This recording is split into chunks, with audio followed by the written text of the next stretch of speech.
Well, right now I'm just looking around with the microphone. We're kind of surrounded by 15 or 20 different species. We have a Say's phoebe off in the direction the mic's pointed now, singing its spring song, which is he only does for a few weeks out of the year. Well, I've been a birder forever, all my life really, and I always knew that I was listening to the birds as much as I was watching them, and people were always surprised that I could hear and differentiate between the various birds I was hearing, and I realized that it was a talent that not everybody has. Now we have two birds that we're paying attention to. One is the Say's phoebe that's sitting right in the top of an old mulberry tree up here. You notice if we turn the mic away a little bit, how it cuts down on the volume of the call. If I hear a bird that I've only heard once 4 years ago in some other habitat, it'll take me exactly back to that habitat. I can remember where the bird was sitting and how he was, like a smell will do for a lot of people. House finch is a really common bird everywhere in Arizona, everywhere in the country almost now, but they're pretty interesting in that they have very specific local dialects. He's got his own thing going on though, this guy. He's an innovator. I started getting interested in what these birds were talking about, what all the communication was about, and how they were communicating. And it always seemed more complex to me than the books made it out to be. You hear that squeaky little thing? The most complex bird song there is. I started to record birds thinking that if I did that, I could bring them back into the house and study them a little more carefully and maybe learn a little bit about what's going on. And what I found out was that it was 50 times as complex as I thought it was even then. When you look at the song of a marsh wren in a spectrogram on the computer screen, you can see words and phrases and punctuation in what he's doing, and you can see how he uses that punctuation.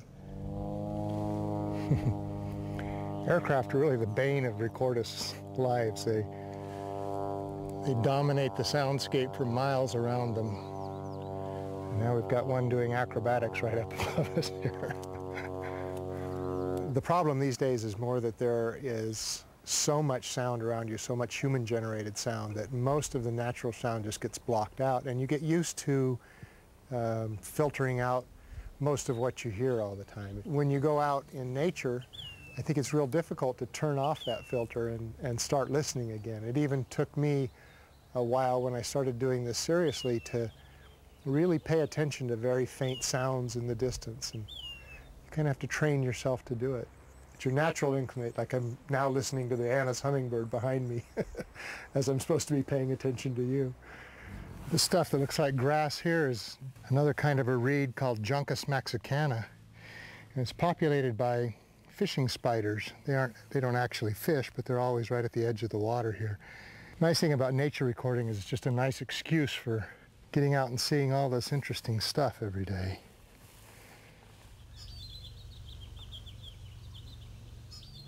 It's a great time of year. Everybody's singing. Everybody's trying to attract a mate, establish a territory. That's a Virginia rail right there. Did you hear that? It sounded like a pig, didn't it? Lots of Virginia rails around this marshy area of the lake, and of course around Tavasi Marsh. Tavasi Marsh and Pex Lake are new members of the Tuzigood IBA, which is the latest and first state important bird area. And we're in the process of trying to ensure that this is all conserved for the future. Spectacular habitat for over 200 species of birds. What's that? Cormorant, double-crested cormorant. I'll be darned. I think that's a first for Pex Lake. This guy is lost. Like, where's my family? This redtail that's sitting up here is one I call Chewy. He's a young male. He's 3 years old. He was born, about a mile over this direction. And this is Chewy's territory. He's got probably the most deluxe red-tailed hawk territory that there is, and he's aggressive and absolutely defends this territory of his. The Verde River, the cause for the whole Verde Valley to be here, and the reason that everybody lives here, flows right by my house like a private little stretch of the river. And it just means everything to me. This is my whole life, all of this right around the house here. And I feel so lucky to have got this piece of property that my parents took such good care of for 28 years. They've been feeding birds here for 28 years, and these guys have been coming back on migration for 28, maybe 30 years now to this house, expecting to be fed. I feed them 10 pounds of food a day. Let's go down and see if we can't get these moorhens singing away. They're trying to entertain us. We might as well take advantage of it. Look at that. Look at him walking on those lily pads. Is that beautiful?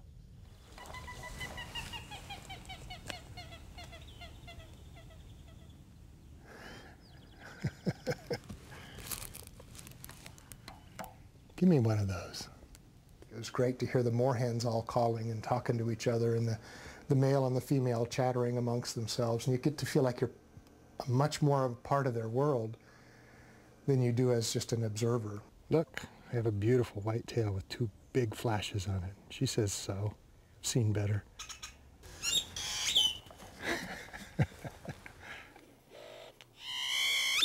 Talk for me. He's not got a really good territory, and he isn't out at the top of a tree displaying like an older male would be. He's just kind of practicing, seeing what he's got.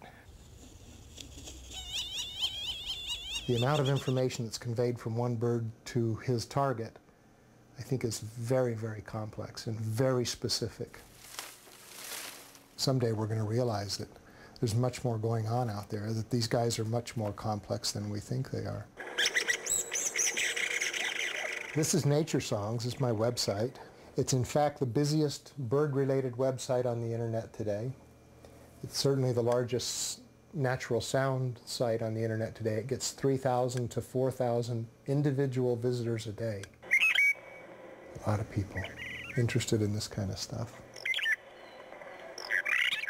It's branched me out to where I started a bulletin board, essentially, a listserv for recordists all over the world that now has 450 members from every corner of the world. That's a pied-billed grebe.